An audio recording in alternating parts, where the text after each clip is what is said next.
Senegal, Western Africa. A country with a strong belief in teranga, a Senegalese word for hospitality. But behind their kindness is destitution. Due to many years of corrupt governance, its people have not benefited from living in a country that's rich with natural resources. Only half the population can read. Nearly 50% of its people live in extreme poverty, and life expectancy stands at 59 years. It's an unlikely place to find 3 of the NFL's elite wide receivers. I don't think we should allow the platform that we have now to go to waste. I think, God put us in this position for a reason. Whether we want to be or not, we are role models.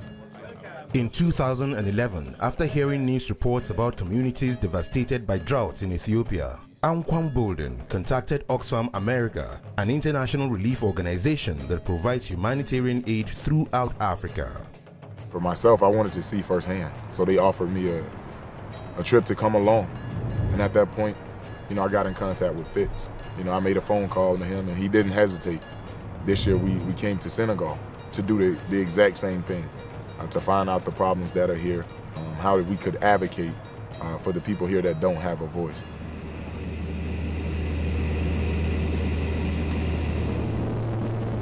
Me and Anquan been friends for 10 years now. Me and Roddy been close for 8 years. For me to be here with them, it means something special to me because I feel like I'm going with my brothers. I got involved with Oxfam through Larry Fitzgerald. He said I needed a life-changing thing that I needed to go through, and so I came to Africa to come get it. The unfortunate part is we can't bring everybody over here to see and experience exactly what we see and experience. But I think bringing the camera crew raises that awareness back in the States. Doesn't really look like civilization. It's a lot more dirt. It's a lot hotter. It's definitely a different scenery. In the village of Samakota, Oxfam developed a small farm for widowed women who can no longer support themselves. The women work in the garden to produce vegetables that are sold at the local market, as well as used to feed their families. The villagers arrange a celebration to welcome their guests.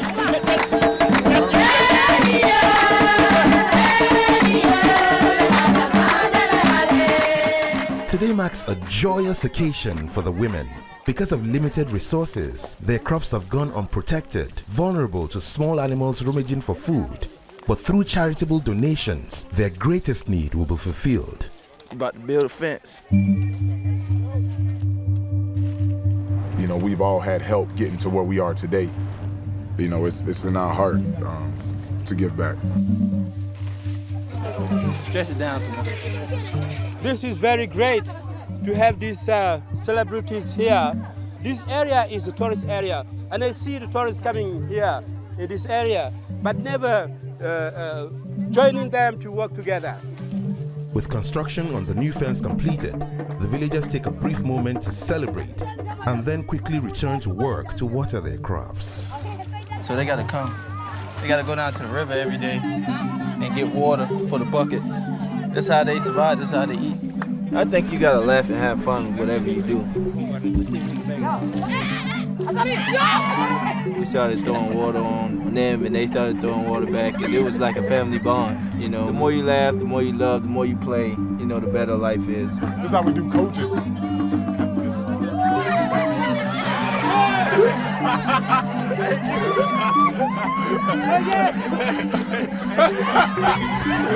Feeling good, man. Just us bringing the fence means a lot to them, and I think you can see by the way that they're celebrating.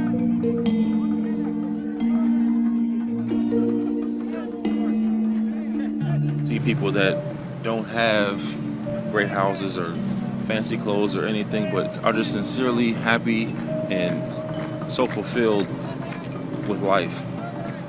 It puts life in perspective.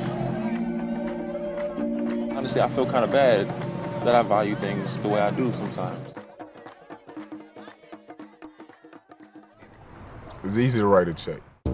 You could send a check and never see somebody and never look into their eyes, so you would never know how that person feels and how thankful they are for your contribution.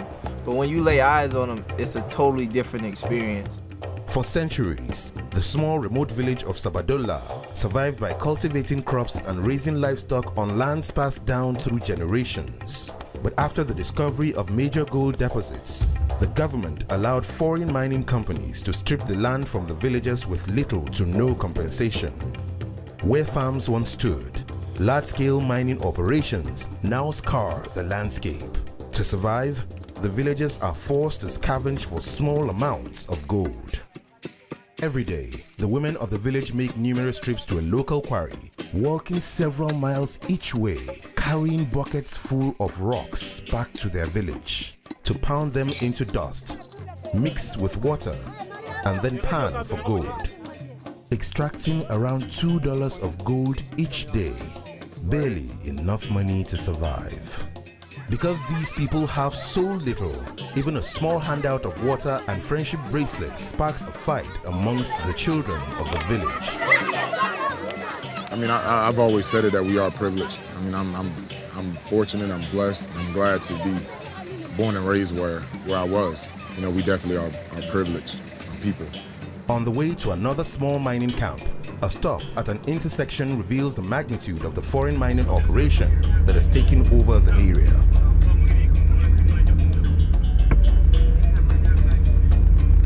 On the outskirts of the village, conditions are much bleaker.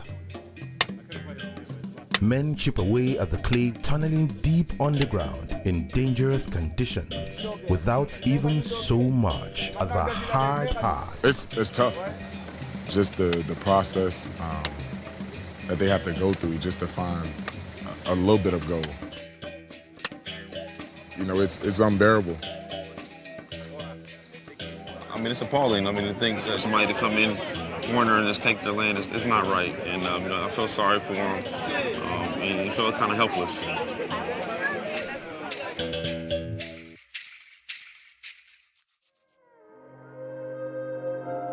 Gorée Island. This outpost was set up as a staging area during the height of the Atlantic slave trade. Millions of men and women detained against their will were shipped off to colonies across the Atlantic as slaves. A visit to the island is considered a pilgrimage by those trying to reconnect with their African roots.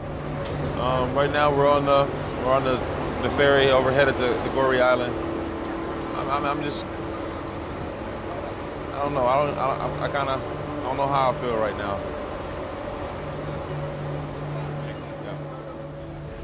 So this is where they used to stop before they went? This was the last stop before they went to like different places in the world. It's crazy.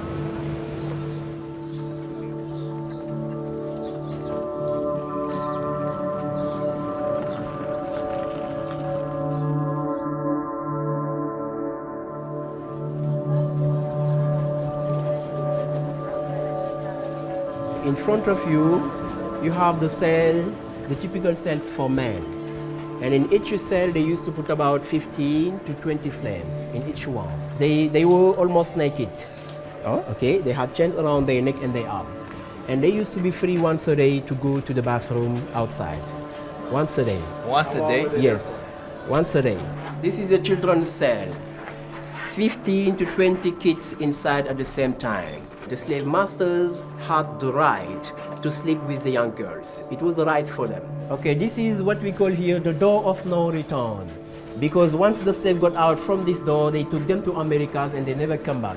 During every shipment, some of them tried to escape by jumping into water, but they never could go far because either they were killed by the security guards or they were eaten by the sharks. Slavery lasted in Gorée Island from 1536 to 1848. Okay, 1536 to 1848. 300 years. More than 300 years. So here we are on Gorée Island, and this is the door that they call the point of no return. So when slaves were brought through this door, they were never to see their homes again, and they were off to the Americas.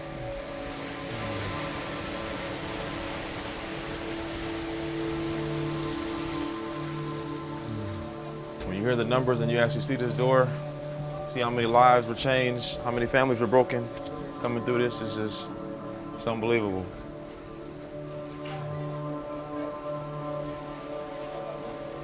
You know, we go over to Goree Island and we see millions of people shipped across the sea against their will. And what it made me think about is, if you see something being done wrong, seeing something that people need help, seeing people in trouble, you speak up. You make a difference while you have the opportunity. One man can't do it alone, but just like one man can't do it alone, the three of us can. For change to happen around the world, we all have to come together and make that change happen.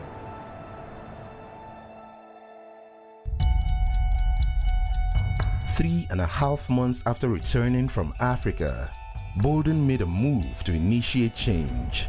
On a trip to Capitol Hill, he lobbied lawmakers to strengthen human rights protections for communities in Africa. Hey, How you doing? Susan Adams. Anquan. Nice to meet you. For us, we made promises saying that we would, come back to America and use our voice as much as possible. 49ers wide receiver Anquan Bolden recently traveled to Senegal. Thank you very much for being with us. I don't think that it's right that you can go in and take someone's land and not compensate them for it. How you doing? Nice to meet you. Anquan. Nice to see you. And nothing gets the attention of people like yourself, bringing your celebrity and hopefully the media to say what is going on there. How you doing? Good to see you, Marco. Anquan. Good to see you guys. Sit down. What's the economy there? Like, what do people live off of? Agriculture, mining. Agriculture. But once they strip the land, They can't use it anymore. Yeah. And your visit to Senegal has a huge impact in that region. They also have an impact here in the United States. Mr. Chairman, it's an honor to be here today. During my visits to Africa, I promised the people I met that I would do everything I can to bring their stories back to the U.S., to the leaders who can make improvements. I believe you have the power to really help people in Africa, and specifically Senegal. Dear Mr. President, I know that as a leader of our nation and as an avid sports fan, you care deeply about fair play. Therefore, I am asking you to do everything you can to make sure communities are treated fairly and that rules protecting their basic rights are respected. Sincerely, Anquan Bolden.